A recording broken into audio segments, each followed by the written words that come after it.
So, I'm making this video in advance. It is currently, what is it? 1:17 a.m. EST. So it's 1 a.m. It's, pitch black outside and shit like that.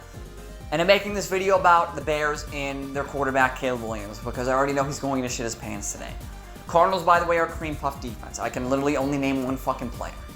Budda Baker. I don't even know if he's playing. I have no idea if he's even in the NFL anymore. But that's the one guy I remember from the Cardinals, is Budda Baker.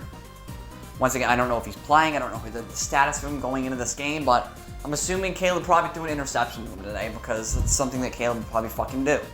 Now, I'm making this in advance because this is the most obvious fucking thing, and he's going to take a shit. He's going to have a completion percentage of like 43. He's going to go like 11 of fucking 36 or whatever the fuck. He's going to look like Anthony Richardson.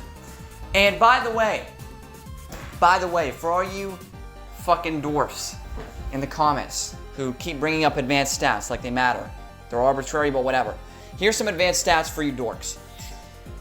The worst quarterback when it comes to bad throw percentage is Anthony Richardson, 27% on 133 attempts. That means that 34 of his passes have been labeled bad throws. Number 2 is your glorious hero and your king and your knight in shining armor, Caleb Williams, who has 223 passing attempts and has 54 bad throws. That would put his bad throw percentage, at 26%. He's also been on target 69.2% of the time, which I believe would put him at third worst in the NFL with Anthony Richardson and Aaron Rodgers. Oh, but Aaron Rodgers, he played a great game against your Texans. Shut the fuck up. Aaron Rodgers is a fucking piece of shit. Never fucking won anything. He's a fucking loser.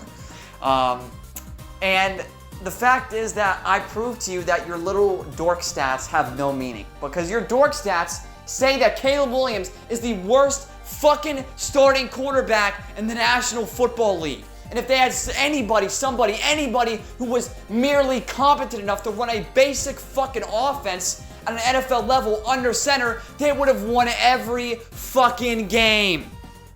They've lost games because Caleb Williams can't play quarterback at the NFL level. It's so obvious. But no, people, they don't watch the games because they watch the highlights. They see him fucking running around because that's all he can really do. That's the one thing he knows in the back of his mind. What can I go to get me out of this pickle? Instead of throwing it accurately down the field, I'm gonna fucking take off and run. It's not how you play quarterback. But that's what we're teaching this next generation of quarterbacks to do, is first read out open, go run. That's Lincoln Riley. That's literally Lincoln Riley's system, is if you're an athletic quarterback, we're not gonna keep you in the pocket. We're not gonna teach you to be a pocket passer quarterback. Dude, look at your first guy. If he's not open, just start running. The coverage will break down. You'll have a fucking wide open player 30 yards on the field. So you can do a 360, fucking no scope, fucking 720 backflip throw to a wide open fucking player for a highlight reel pass. Can't rake it out. There's nothing generational about it. There's nothing good about Caleb Williams. He's got a let me take that back. There's barely anything good about Caleb Williams. He's got great athleticism. He's a good improviser, and he's got a great arm. That's where it ends. No brain, no accuracy, terrible decision making. He's just the worst fucking quarterback starting currently. Richardson was one.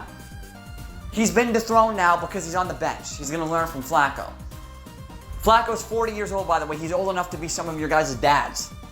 So, or dad, whatever the fuck it's called. I don't know. I'm fucking up because I'm a bit, I'm 5 minutes in the video. I get loopy and start talking about random shit. You get what I'm trying to fucking say, alright? But the facts are going to still remain that Caleb Williams is the worst starting quarterback in the National Football League. Yet Chicago Bears fans continue to say how generational. You fucking clowns have never watched a good quarterback in your life and you think that this fucking bum is generational? Oh my god. Oh. Makes me want to fucking cry. Like, how dumb are I'm sorry to be derogatory and to name call, but some of you are fucking fickle to fall for this. I mean, maybe if they sat him a year, he'd be great next year behind a veteran quarterback. but you keep throwing him to the fire. He's not ready. You've seen it, and we're halfway, basically, through the season. We've already fucking seen what we need to see out of this guy to know he can't play in the NFL yet. Give him the rest of the year off. Put in Bajan. Sign somebody. I don't even know who the fuck the best for Tannehill. Sign Ryan Tannehill. Have him learn under Ryan Tannehill. If he can become a 10th, not even a 10th, a 5th of what Titans Ryan Tannehill in 2020 and in 2019 was, you have succeeded. But no, trot him out there because you picked him at 1. He's generational. He's such a good quarterback.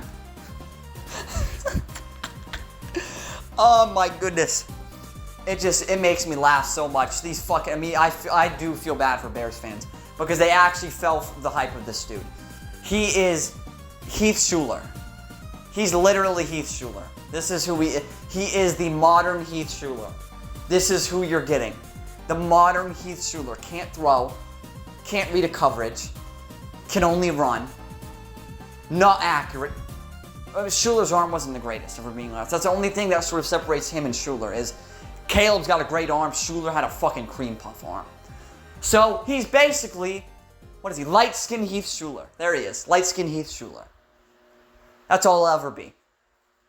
Because you are going to, if you're the Bears, you're ruining his confidence. He's not going to be confident next year. He's going to be throwing interceptions next year. He's not going to play within structure next year because, and by the way, he gets pressured so much. There's so much pressure on Caleb. Let me go to the stats real quick, right? He's been pressured, apparently, this is according to Pro Football Reference, by the way. Oh, but that's not a reliable source. Oh, yeah, it only has every stat ever measured in the National Football League. So go fuck yourself if you think that is not a fucking reliable source of statistics. You bitch. Anyways, he is 14th when it comes to pressure percentage. 14th highest, which, by the way, that's league fucking average if you can do math. 14th, that's basically league average, slightly above. Wow, what a difference, 22.3%. You want to know the quarterbacks that are being pressured more than him? Jared Goff, 22.6. Jalen Hurts, 23.2. Matthew Stafford, 24.9. Dak Prescott, 25.4. CJ Stroud, 27.8. Sam Darnold, 28.4. And where is he? Jacoby Brissett's being pressured 33% of the time. I'm not saying Jacoby Brissett's good. Jacoby Brissett is a high schooler. He sucks with a cream puff arm. But he has every excuse. But Caleb Williams is barely being pressured, 22% of the fucking time, which is league average. And people are screaming about how fucking bad his offensive line is. Oh my God, you can't make it up. It's bad. He sucks. He's horrible. Once again, he's light-skinned Heath Shuler. That's just what he is. He reminds me of Heath Shuler. And I wasn't even around for Heath Shuler. I'm fucking 21 years old. I was never around for Heath Shuler. So, if I'm calling him Heath Shuler, then there's a fucking problem with this guy. And, I mean, he's the reason the Bears aren't winning games right now. It's as simple as that, folks. Thank you all for watching. This has been Mr. Truth, and this was nothing but the truth.